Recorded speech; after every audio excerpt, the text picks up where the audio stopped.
बच्चों, हम पढ़ रहे हैं कक्षा 5 की गणित विषय की किताब, जिसमें प्रश्नावली 2 हम पढ़ रहे हैं। उसमें हम पढ़ेंगे प्रश्न संख्या 10, जो कि है भारतीय अंकों के साथ जोड़ और घटाव कीजिए। अब आपको पता होना चाहिए कि इन अंकों को भारतीय अंकों में या देवनागरी लिपि में कैसे लिखा जाता है। अब आपको सामने दिख रहा है 0 से लेकर 9 अंक देवनागरी लिपि में या भारतीय अंकों में कैसे लिखा गया है या कैसे लिखा जाता है। इसी के अनुसार हम करते हैं ये प्रश्न जोड़ और घटाव के। तो चलिए पहला प्रश्न देखते हैं। ये यहाँ पर लिखा गया है 2568 और ये है 4354। इन दोनों को जोड़ेंगे। अब देखो जोड़ करते हैं। 8 और 4 12, हासिल 1, 6 और 5 11 और 1 हासिल की है तो 12, 1 हासिल वापस लगी। आगे 5 और 3 8, 8 और 1 9। 9 को हम कैसे लिखेंगे? आपके सामने लिखा हुआ है यूं, और 4 और 2 6। ये हमारा पहला प्रश्न कंप्लीट। चलिए दूसरा शुरू करते हैं। ये 7 और ये 8। 8 को हम लिखते हैं ऐसे। 5 और 6 11, हासिल की 1, 3 और 8 11 और 1 12, हासिल 1, 2 और 4 6, 6 और 1 7। ये हमारा दूसरा कंप्लीट। चलो ये तो हुए तो जोड़ के, और अब हम देखेंगे घटाव के प्रश्न 2। देखो 8 में से 5 गए, कितने बचे? 3। कितने बचे बच्चों? 3। 3 में से 6। क्या 3 में से हम 6 घटा सकते हैं? नहीं। तो हमें क्या करना पड़ेगा? अगले अंक से हमें उधार लेना पड़ेगा। जैसे जोड़ के हासिल लगाते हैं ना, वैसे ही हमें एक अंक उधार लेना पड़ेगा। अगर हम यहां से 1 लेंगे तो इसका मतलब होता है 10 उधार ले रहे हैं, और 10 में से इसको जोड़ देंगे और नीचे का घटा देंगे। जैसे यहाँ क्या है? 6। 6 में से हमने 1 उधार लिया, कितना हो गया? 10। 10 और 3 13। 13 में से 6 गए, कितने बचे? 7। कितने बचे बच्चों? 7। ये मैंने 7 लिख दिया। अब यहाँ कितना बचा? 5। 5 में से फिर से हमें क्या घटाना है? 8। तो अभी भी 5 में 8 नहीं जाएगा, तो हमें क्या करना पड़ेगा? ये 1 है, 1 उधार लेना पड़ेगा। तो 1 उधार ले लेंगे तो क्या बच जाएगा? यहाँ पे यहाँ 10 गया, 10 और 5 15। 15 में से 8 देंगे तो कितने बचेंगे? 7। और यहाँ कुछ नहीं बचा, तो हमारा आंसर क्या आया? 773। चलो नेक्स्ट देखते हैं। 4 में 6 घटाना है, तो अभी भी नहीं जाएगा, तो हमें उधार लेना पड़ेगा। यहां से 1 उधार लिया तो 10। 10 और 4 14। 14 में से 6 घटाएंगे तो कितने बचे? 8। यहाँ 1 शेष है। अब 1 में ये भी 1 है, 1 में 1 गया 0। 0 को हम ऐसे लिखते हैं। फिर ये 3 में फिर हमें 8 घटाना है, तो हमें यहां से उधार लेना पड़ेगा। 1 उधार लेते हैं। 10 10 और 3 13। 13 में 8 गया, कितने बचे? 5। Very good. यहाँ कितना बचा? 5। 5 में से 5 गए 0। ये हमारा छठा प्रश्न भी कंप्लीट। तो आज आपने सीखा जोड़ और घटाव, भारतीय अंकों में जोड़ और घटाव कैसे करते हैं। चलो नेक्स्ट क्वेश्चन देखते हैं। चलो बच्चों, अब हम करते हैं 11वां प्रश्न। 11वां प्रश्न क्या है? श्याम बाजार से एक अलमारी 6580 रुपए में एवं एक पलंग 2624 रुपए में खरीदता है, तो बताओ उसने कुल कितने रुपए खर्च किए। यानी उसने 2 सामान खरीदा, एक तो अलमारी और एक पलंग। इन दोनों को मिला के उसने कुल कितने रुपए खर्च किए। तो देखो, अब देखो इसका एक लिखने का तरीका होता है, उसी तरीके से हम लिखेंगे। तो देखो, श्याम ने एक अलमारी खरीदी, कितने रुपए में? 3,580।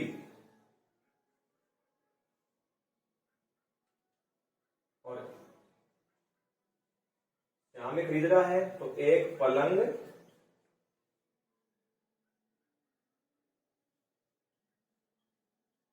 खरीदा, वो कितने रुपए में?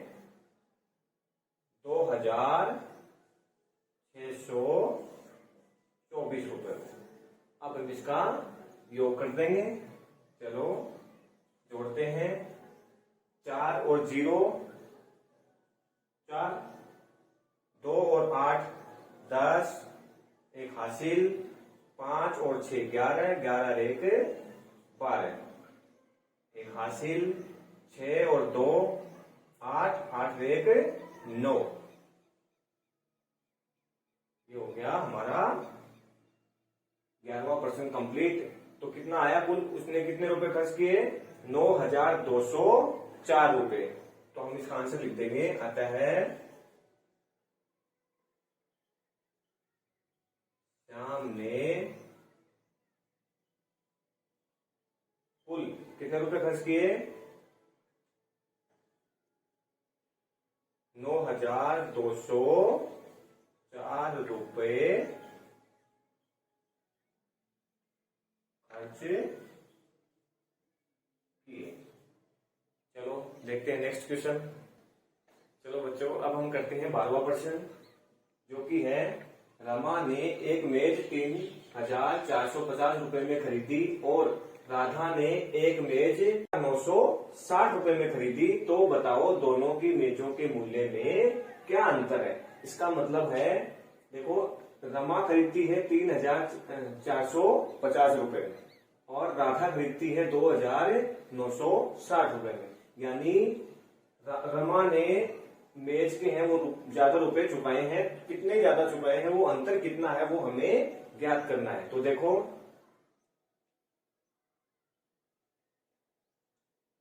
रमा ने मेज खरीदी, कितने रुपए में खरीदी? 3,450 रुपए में। और राधा ने कितने में खरीदी? ये भी लिख लेते हैं। राधा ने मेज खरीदी 2,960। 2,960। अब हमें क्या करना है? अंतर। अंतर का मतलब होता है घटाना, यानी माइनस करना। तो हम यहाँ पे क्या करेंगे? इसमें से इसको घटा देंगे। क्या आएगा? देखो बच्चों, 0 में से 0 गया 0, 5 में से 6 घटाना है, जाएगा क्या? क्योंकि छोटी संख्या में बड़ी संख्या नहीं घटती। तो हमें क्या करना पड़ता है? अगले अंक से हमें उधार लेना पड़ता है। यहां से उधार लेंगे। एक उधार लिया, एक का मतलब होता है 10, तो 10 और 5 15, 15 में से 6 गया, कितना बचा? 9।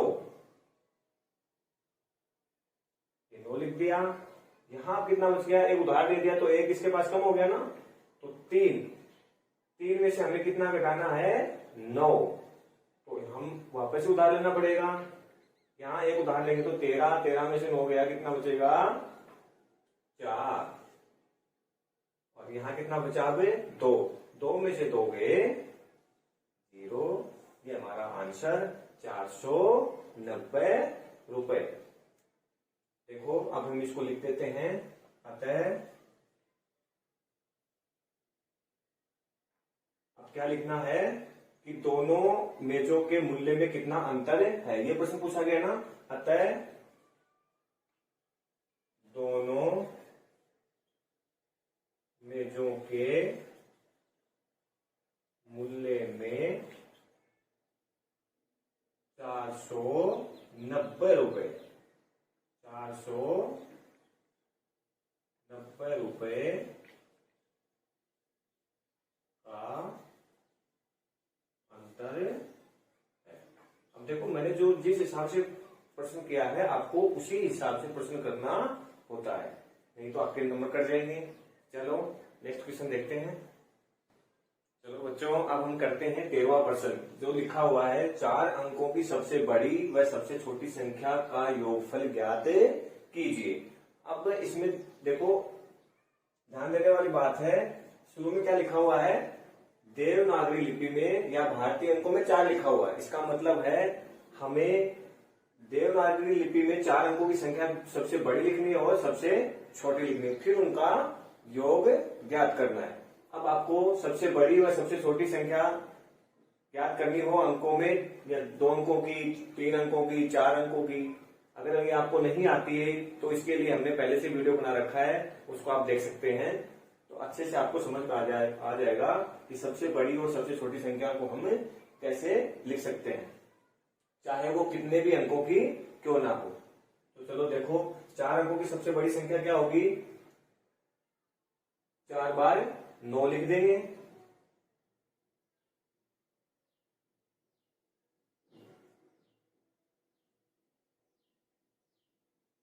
$9,999। अब 4 अंकों की सबसे छोटी संख्या लिखनी है। 4 अंकों की सबसे छोटी संख्या होती है पहले तो 1, उसके बाद में 4 अंकों की मतलब 4 अंक है, उसमें 1 हमने लिख दिया, उसके बाद में 3 0। ये 4 अंकों की सबसे छोटी संख्या होती है।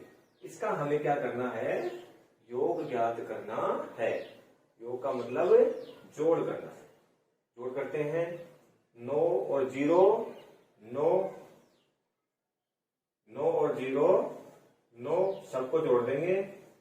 अब आपको पता है किसी भी संख्या में अगर 0 को जोड़ेंगे तो वही संख्या आएगी, 9 और 1 10। तो हमारे पास आंसर आया 10,999। चलो नेक्स्ट क्वेश्चन देखते हैं। चलो बच्चों, अब हम करते हैं हमारा 14वां प्रश्न, जो कि है एक परीक्षा में 264 छात्र सम्मिलित हुए, इसमें से 194 छात्र हैं वो उत्तीर्ण हुए यानी पास हो गए, कितने छात्र अनुत्तीर्ण हुए, इसका मतलब हुआ कितने छात्र हैं वो फेल हो गए, यानी टोटल छात्र, कुल छात्रों की संख्या तो हमारे पास है 264, इसमें से पास हो गए कितने, 194, तो कितने छात्र हैं वो फेल हो गए। इसका मतलब क्या करना, हमें कुल छात्रों में से पास हुए छात्रों को घटा देना है। तो क्या आ जाएगा हमारे पास, जो अनुत्तीर्ण हुए छात्र है ना उनकी संख्या आ जाएगी। चलो देखते हैं। तो वही तरीका क्या करना है, परीक्षा में शामिल हुए या सम्मिलित हुए छात्र, कितने छात्र हैं, 264, ठीक है। अब इसमें से उत्तीर्ण छात्रों की संख्या, उत्तीर्ण छात्र या छात्रों की संख्या वो कितनी है, 194। 194। अब हमें क्या करना है, इसका माइनस करना है। कुल छात्रों में से जो उत्तीर्ण छात्र हैं उनको घटा देना है। क्या करना है, माइनस। 4 में से 4 गए 0, 6 में से 9 गए, तो 6 में से 9 जाता नहीं है, इसलिए हमें अगले अंक से उधार लेना पड़ेगा। एक उधार लिया, कितने हो गए, 16, 16 में से 9 गए, कितने बचे, 7, कितने बचे बच्चों, 7, और 1 में से 1 गया 0, 0 को लिखो चाहे ना लिखो बराबर होता है, तो कितने बचे, 70। तो हमें क्या पूछा गया है, कितने छात्र हैं वो अनुत्तीर्ण हुए, फेल हो गए, तो हम क्या लिखेंगे, अतः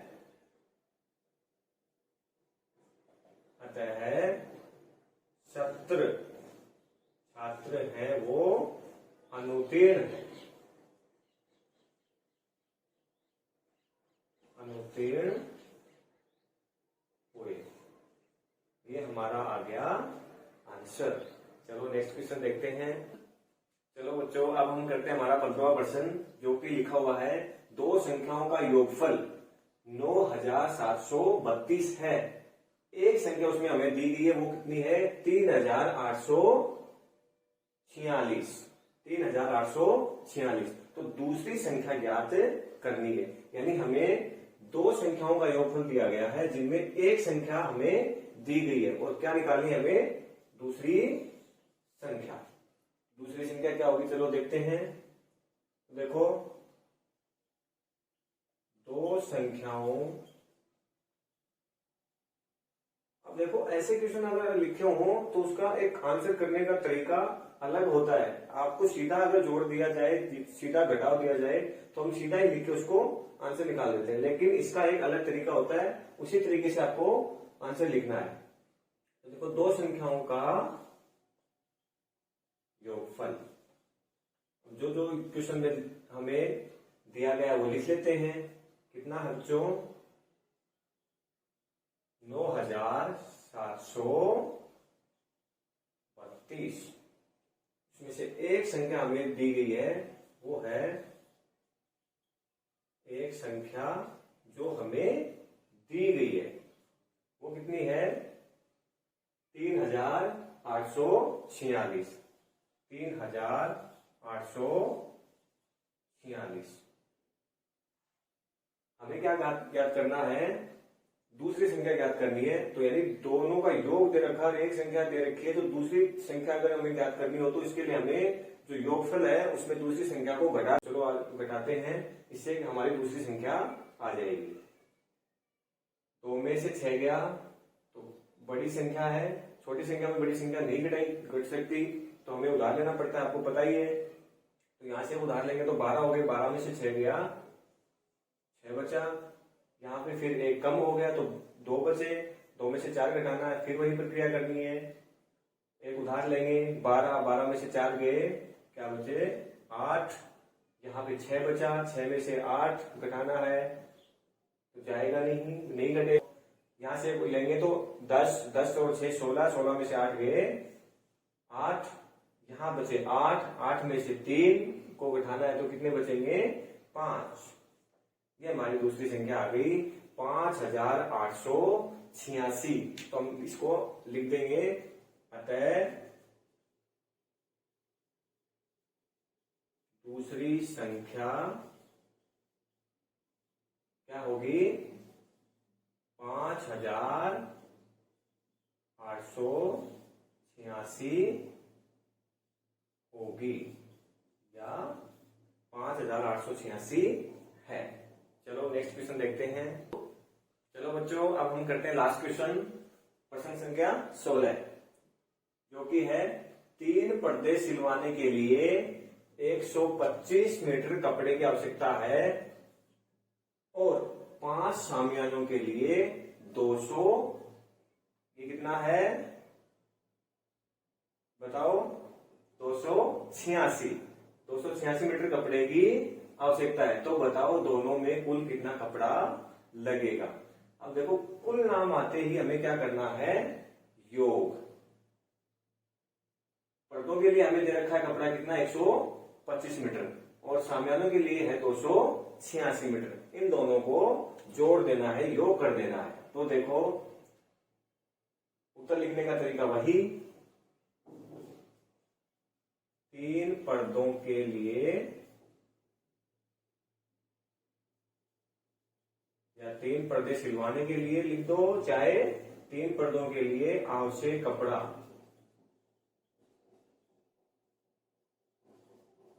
कितना चाहिए बच्चों? 125 मीटर, और 5 शामियानों के लिए आवश्यक कपड़ा, ये कितना है? 286। हमें इसका कर देना है दोनों का योग, तो कुल कपड़ा हमें प्राप्त हो जाएगा कि कुल कपड़ा कितना लगेगा। योग जिससे हमारे को कुल कपड़ा कितना लगेगा वो प्राप्त हो जाएगा। चलो तो योग करते हैं। 5 और 6 11, 11 का 1 हासिल 1 लगी। 2 और 8 10, 10 और 1 11, फिर से हासिल 1, 2 और 1 3 और 1 4। ये हमारा आंसर प्राप्त। टोटल कितना हो गया 411। तो आंसर क्या लिखेंगे हम, अतः दोनों में कुल कितना कपड़ा लगेगा 411 मीटर कपड़ा लगेगा। तो आज आपने देखा प्रश्न संख्या 10 से 16 तक। मुझे आशा है आप सभी को अच्छी तरह से समझ आया होगा। आपने अभी तक हमारे इस चैनल को सब्सक्राइब नहीं किया है तो तुरंत कर लीजिए, और पास में बेल आइकन का जो बटन आपको दिख रहा है वो भी दबा दीजिए, ताकि आपको जैसे ही हम हमारे वीडियो अपलोड करें आप तक पहुंच जाए।